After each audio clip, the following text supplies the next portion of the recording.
Hello class 12th students, this is date 30th of August 2020, class 12th physics unit magnetics का lecture number 4। और ये class 12 का या फिर क्लास 12 का बोलो टॉप 5 टॉपिक्स में से है। Top famous 5 topics of class 12 में से है। बच्चों को ये लॉ ही समझ में नहीं आता है, लेकिन बड़ा इंपॉर्टेंट लॉ पढ़ेंगे आज से। This is our Ampere's circuital law.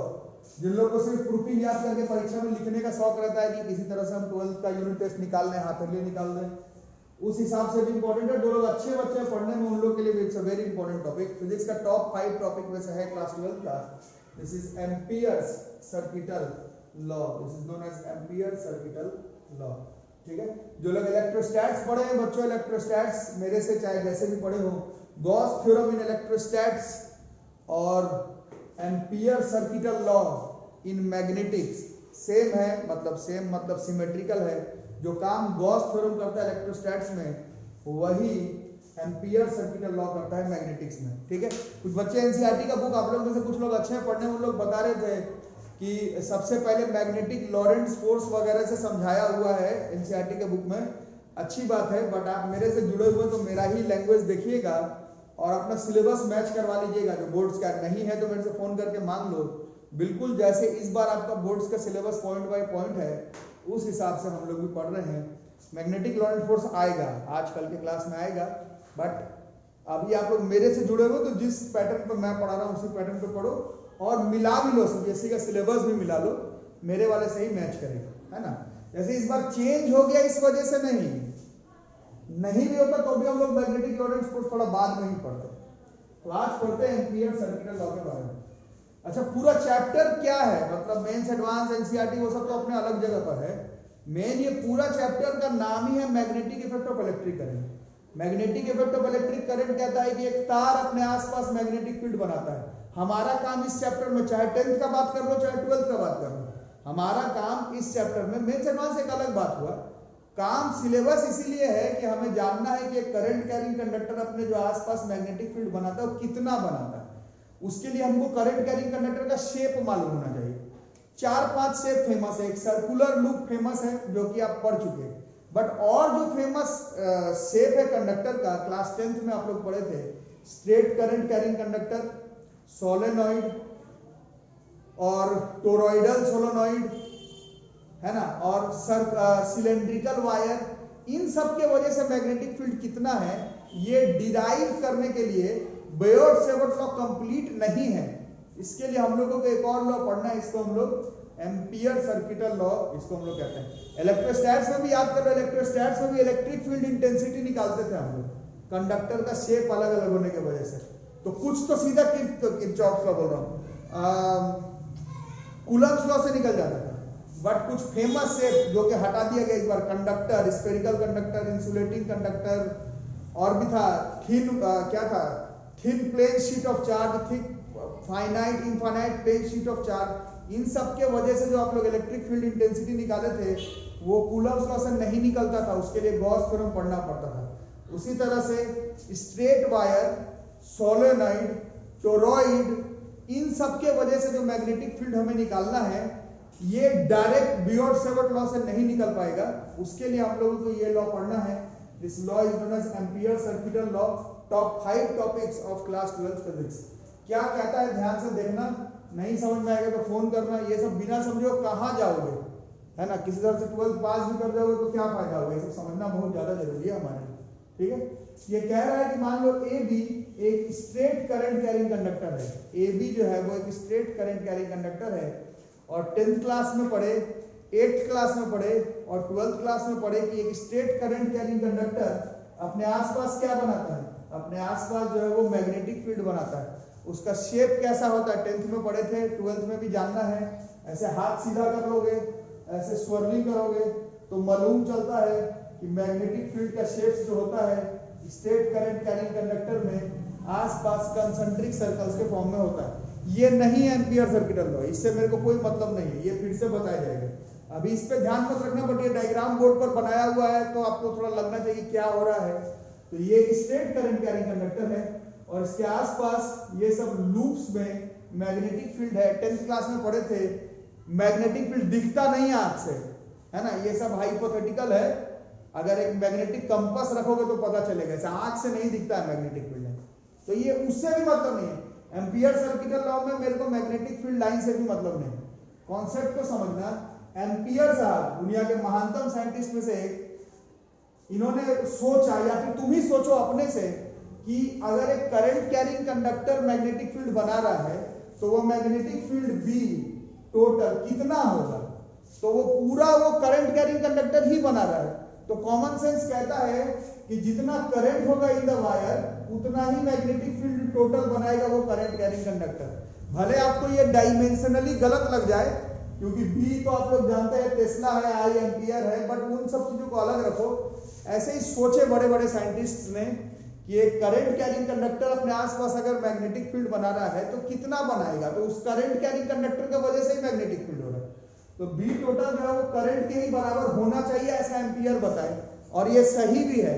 But हमें उस वायर में मैग्नेटिक फील्ड नहीं निकालना है, उस वायर के अगल बगल जो स्पेस बना उस स्पेस में बनता है मैग्नेटिक फील्ड, वो कैलकुलेट करना है ना। तो इन फ्री स्पेस में ये जो मैग्नेटिक फील्ड होगा वो टोटल करंट नहीं, current into mu naught times होगा।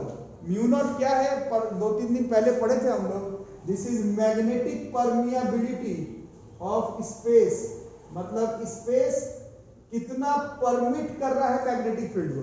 तार में तो पूरा है, तार में जितना करंट उतना मैग्नेटिक फील्ड, लेकिन उसके अगल बगल स्पेस में जितना करंट उतना मैग्नेटिक फील्ड नहीं।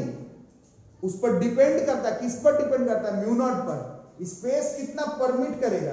एप्सिलॉन नॉट आप लोग पढ़े थे बच्चों इलेक्ट्रोस्टैटिक्स में, एप्सिलॉन नॉट था absolute permittivity of free space, उसमें भी यही डिसाइड होता था कि स्पेस कितना इलेक्ट्रिक फील्ड को परमिट कर रहा है। म्यू नॉट क्या है, म्यू नॉट एब्सोल्यूट परमिएबिलिटी है फ्री स्पेस का, इसका मीनिंग है कि स्पेस कितना मैग्नेटिक फील्ड को परमिट कर रहा है। तो करंट तो तार में था, जगह स्पेस जो इसके आसपास तार के अगल बगल जगह है उसमें करंट बराबर, जितना करंट तार में उतना ही करंट स्पेस में तो नहीं होगा, वो डिपेंड करेगा म्यू नॉट पर।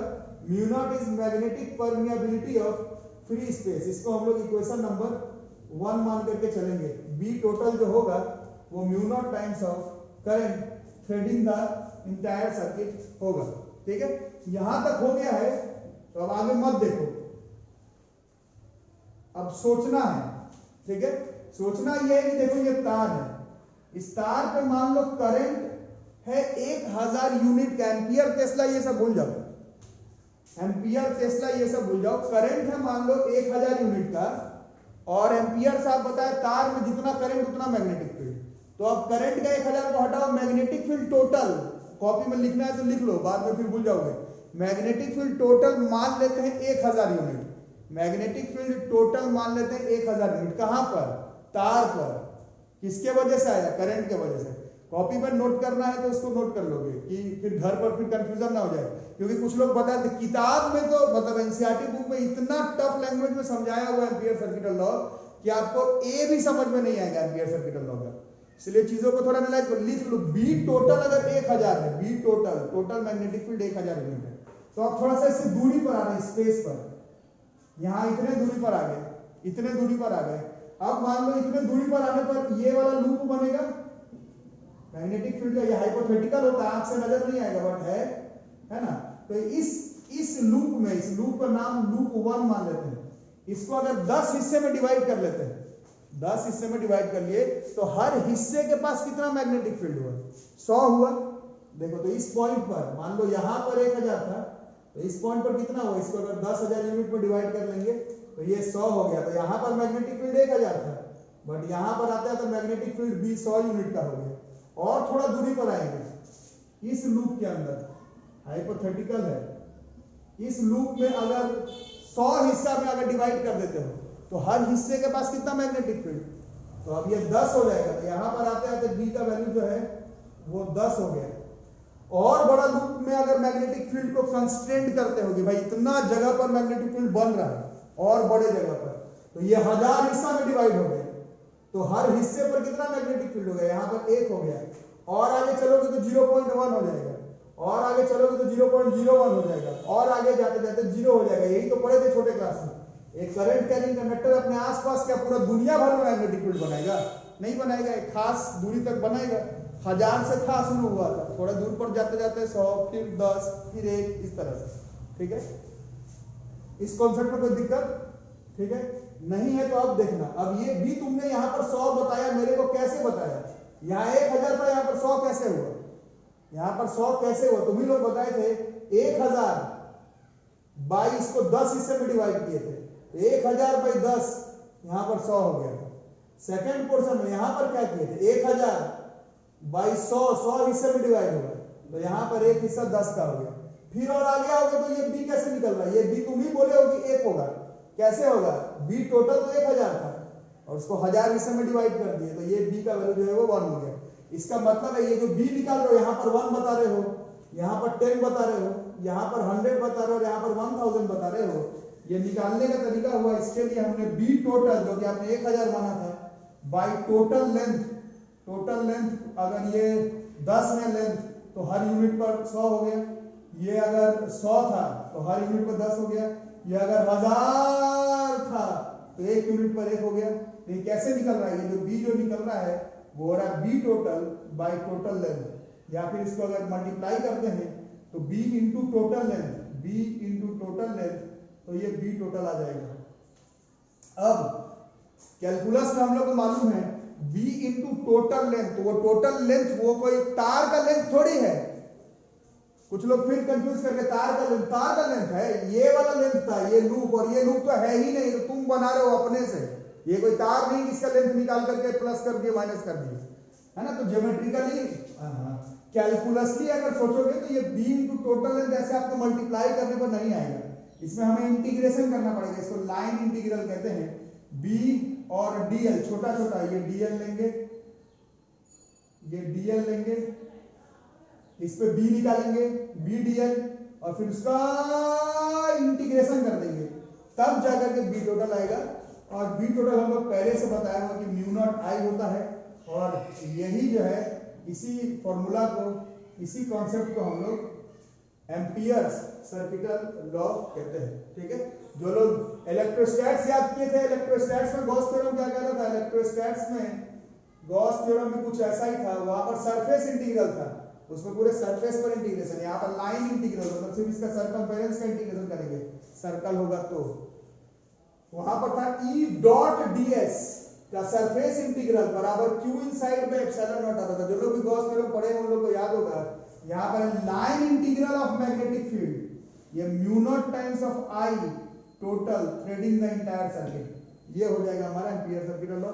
इसका लैंग्वेज अगर लिखते हो, लैंग्वेज को लिख लिया जाए, लैंग्वेज कहता है line integral of magnetic field in a closed loop is mu naught times the current threading the loop, that is line integral of BDL बराबर mu naught I। ठीक है, अब इसको जो समझने वाली बात है, कुछ लोग इंटेलिजेंट लोग समझ रहे होंगे, B जो है बॉस ये वेक्टर क्वांटिटी है, और इस चैप्टर में पहले क्लास से बताया जा रहा बेयर्ड-सेवर्ट लॉ से, इस चैप्टर में डीएल वेक्टर क्वांटिटी है, तो बी भी वेक्टर, डी एल भी वेक्टर। तो वेक्टर वेक्टर को डायरेक्ट मल्टीप्लाई नहीं कर सकते, 11th क्लास वेक्टर से पढ़ाया जा रहा है।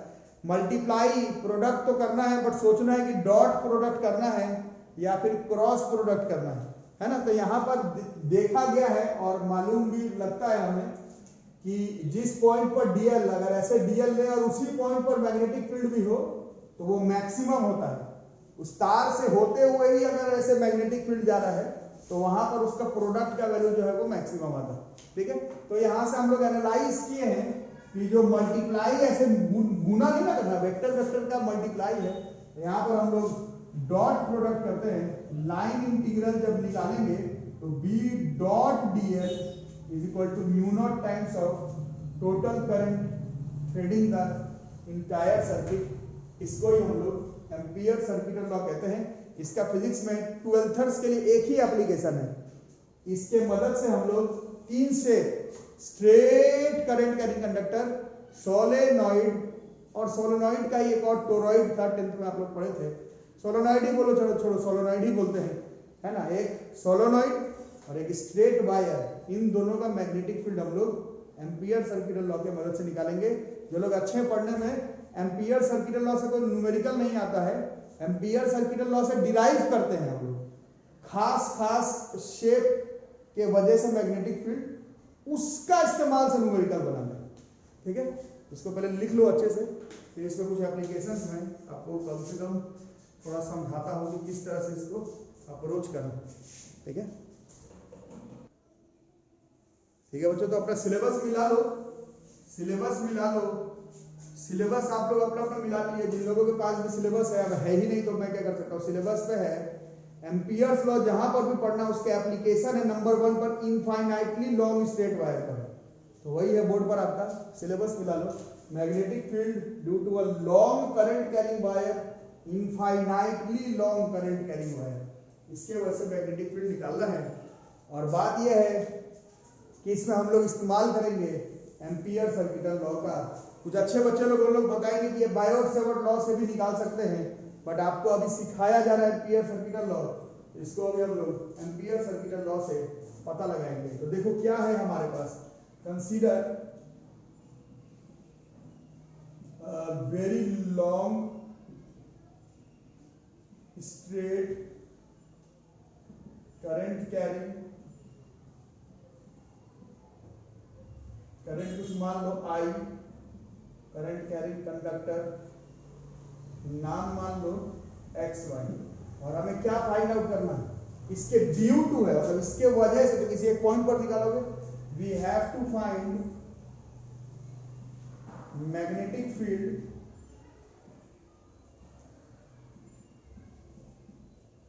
एट अ पॉइंट P, इस पॉइंट पर निकालना है मान लो। ठीक है, at a distance, perpendicular distance मान लो R फ्रॉम द वायर। अब इन्होंने गॉस थ्योरम पढ़ा है, उन लोगों को मालूम होगा, या फिर नहीं भी पढ़ा है तो एम्पियर सर्किटल लॉ यूज करने के लिए तुमको किस चीज का जरूरत पड़ेगा, तार और पॉइंट का नहीं, उस पॉइंट के अराउंड एक क्लोज्ड लूप का जरूरत पड़ेगा। अभी पढ़ाया एम्पियर सर्किटल लॉ, एक बार एम्पियर सर्किटल लॉ को मिला लो यार, डायरेक्ट ऐसे सिर्फ प्रूफिंग करके स्कूल एग्जाम का कुछ नहीं होता। अगर एम्पियर सर्किटल लॉ से इस क्वेश्चन को बनाना है तो तुमको एक लूप कंसीडर करना पड़ेगा। इलेक्ट्रोस्टैट्स में गॉसियन सरफेस कंसीडर करते थे, अब यहां पर जो लूप बनाएंगे ऐसा हम लोग अपने से इस तरह का लूप बनाएंगे, क्योंकि ये तो इसको गेस करना भी आसान था, क्योंकि 10th क्लास में भी हम लोग पढ़े हैं स्ट्रेट करंट कैरिंग कंडक्टर के अगल बगल का जो मैग्नेटिक फील्ड का लूप होता है वो कंसेंट्रिक सर्कल होता है। ये 10th में पढ़े थे तो और अच्छे से हमें याद है, नहीं तो सरफेस सोचना पड़ता है कि भाई क्लोज लूप कैसा लेंगे। इसमें बड़ा आसान है, क्लोज लूप अपने दिमाग से लेंगे, सर्कुलर ही आएगा, और कुछ लेके तुम कुछ कर भी नहीं सकते। इस लूप को हम लोग एम्पीरियल लूप कहते हैं, वहां पर गॉसियन सरफेस कहते थे, यहाँ पर एम्पीरियल लूप कहते हैं, लेकिन निकालना इस पॉइंट P पर ही है, और इस पर डिस्टेंस तार से R दिया हुआ है। ठीक है, तो हम लोग पहला काम ये कर लेंगे कि अपना दाहिना हाथ निकालेंगे, Maxwell's right hand thumb rule 10th class में पढ़े थे, वो करना है तो निकाल लो दाहिना हाथ। ऐसे करंट कैरिंग कंडक्टर है, करंट कैरिंग कंडक्टर अंगूठा ऊपर की तरफ ऐसे स्वर्लिंग करना है, स्वर्लिंग करो, इसको ऐसे स्वर्लिंग करते हो ऐसे, तो P पॉइंट पर स्वर्ल करते हो कहां पर आएगा, ये ऐसे ऐसे स्वर्ल कर रहे हैं, P पॉइंट है ऐसे स्वर्ल कर रहे हैं, P पॉइंट है ऐसे स्वर्ल करोगे तो ये यहां पर आएगा B का डायरेक्शन।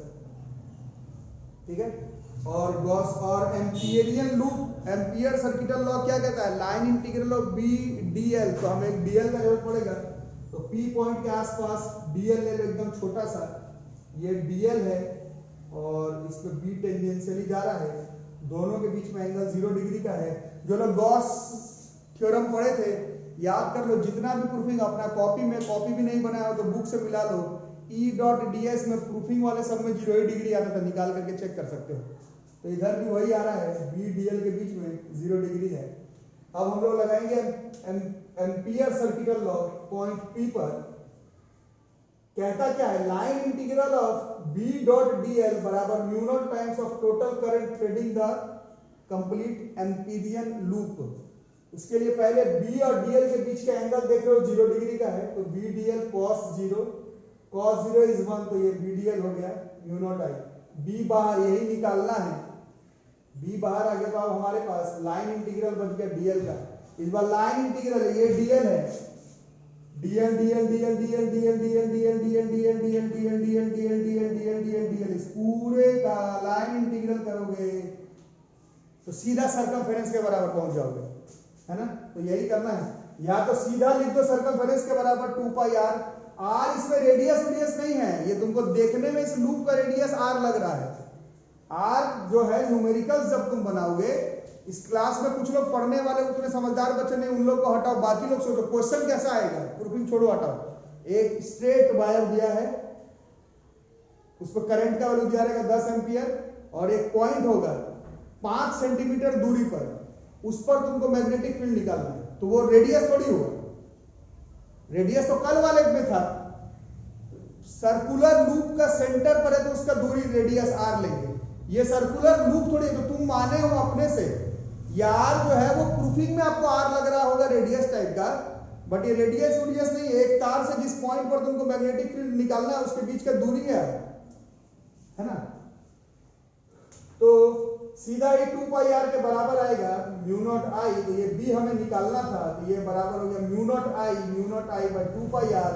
और हमने इस चैप्टर में फॉर्मूलाज में याद किया है, म्यू नॉट बाई 4 पाई की वैल्यू 10 की पावर -7 होती है। तो फॉर्मूला भी ये सही है, बट क्योंकि हमें 4 पाई वाला याद है तो 2 से मल्टीप्लाई डिवाइड दोनों कर लेंगे। तो ये म्यू नॉट बाई 4 पाई हो जाएगा और ये 2i बाई आर हो जाएगा, और हम लोग इस फॉर्मूले को याद कर लेंगे। तो ये हमारा तीसरा फॉर्मूला हो गया। अभी तक जितना पढ़े उस तरह से ये एम्पियर इलेक्ट्रिकल लॉ का पहला एप्लीकेशन है, magnetic field due to a long current carrying wire, infinite long current carrying wire. आपको जेईई का क्वेश्चन या फिर बुक का क्वेश्चन बनाने के लिए प्रूफिंग तो याद करना ही है, फॉर्मूला याद होना चाहिए। जैसे अभी तक हमने सर्कुलर लूप के सेंटर पर निकाला है, mu naught by 4 pi I by N two theta था। फिर आपने परसों के क्लास में सर्कुलर लूप के एक्सिस पर एक पॉइंट पर मैग्नेटिक फील्ड का वैल्यू जो है वो याद किया है। और ये है straight infinite wire, mu naught by 4 pi I by 2i by R. ठीक है, आर इसमें रेडियस नहीं है, पूरे चैप्टर में रेडियस नाम से ए ही फेमस है, आर रेडियस नहीं है। ये तुम आंसर लाने के लिए किए हो, लूप को मिटा दो तो कहाँ, ये एक दूरी है, बस ये एक दूरी है, स्टार से दूरी है आर का value, mu naught by 4 pi 2i by R. ये फॉर्मूला हमें याद रखना है, उससे हमारा काम magnetic field due to a long current carrying wire infinite का निकल जाएगा। ठीक है, तो नोट करके रख लो।